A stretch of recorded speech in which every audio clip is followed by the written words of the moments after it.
చంద్రబాబు నాయుడు గారి నాయకత్వంలో కూటమి ప్రభుత్వం ఏర్పడిన తర్వాత సంక్షేమం పెద్ద ఎత్తున అమలవుతా ఉంది.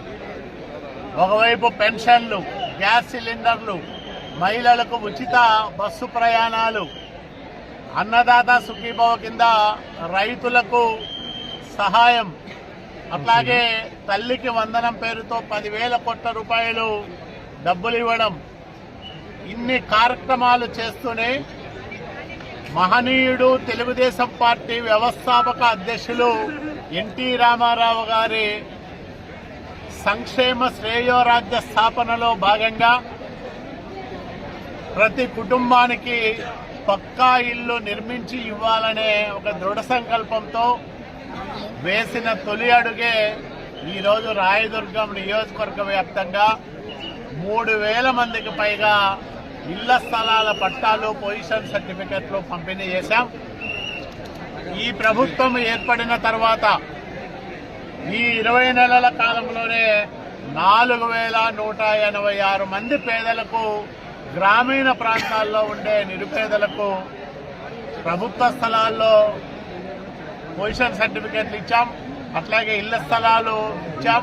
అట్లాగే వాళ్ళు ఎప్పటి నుంచినో బంజరు భూముల్లో నివాసం ఉంటా ఉంటే ఆ స్థలాలపైన వాళ్లకు హక్కులు కల్పించాం. ఈ కార్యక్రమం చేయడం ద్వారా రిజిస్ట్రేషన్ వాల్యూ ప్రకారమే, అంటే బహిరంగ మార్కెట్లో ఉన్న విలువ కాకుండా రిజిస్ట్రేషన్ వాల్యూ ప్రకారమే 53,46,00,000 రూపాయలు విలువ చేసే ఆస్తులను పేదలకు ఇళ్ల స్థలాల రూపంలో పంచిపెట్టడం మా అందరికీ చాలా గర్వకారణంగా ఉంది. రాయదుర్గం నియోజకవర్గ సంక్షేమ చరిత్రలో ఈ రోజు నిర్వహించిన ఈ కార్యక్రమం సువర్ణాక్షరాలతో లిఖించదగ్గ అధ్యాయం అని కూడా నేను ప్రకటిస్తూ ఉన్నా.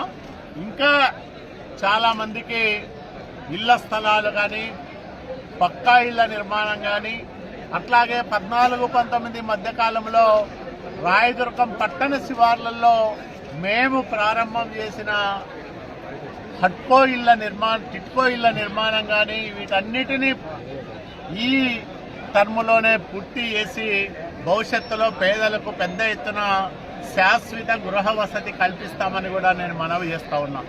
చంద్రబాబు నాయుడు గారి నాయకత్వంలో రాష్ట్రంలో ఇంత పెద్ద ఎత్తున ఈ కార్యక్రమాలన్నీ కూడా చేస్తూ ఉన్నందుకు మేము గర్వపడతా ఉన్నాం. ఆయనే ముఖ్యమంత్రి కాకపోయి ఉంటే ఈ రాష్ట్రాన్ని, ఈ రాష్ట్ర భవిష్యత్తును ఇప్పటికే మనం మర్చిపోవాల్సిన అవసరం ఉండేది.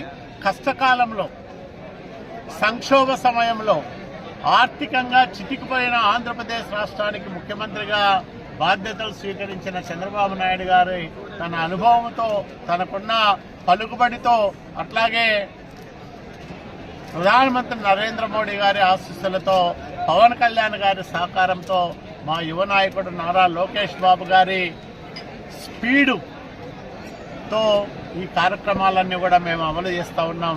కాబట్టి పేదలందరికీ నేను ఒకటే మనవి చేస్తా ఉన్నా, భవిష్యత్తులో ఇంకా ఇంకా మంచి కార్యక్రమాలు మీకోసం చేస్తాం. రాయదుర్గం నియోజకవర్గాన్ని అన్ని రంగాల్లో అభివృద్ధి చేసి తీరుతామని కూడా ఈ సందర్భంగా ప్రజలకు నేను మనవి చేస్తాను.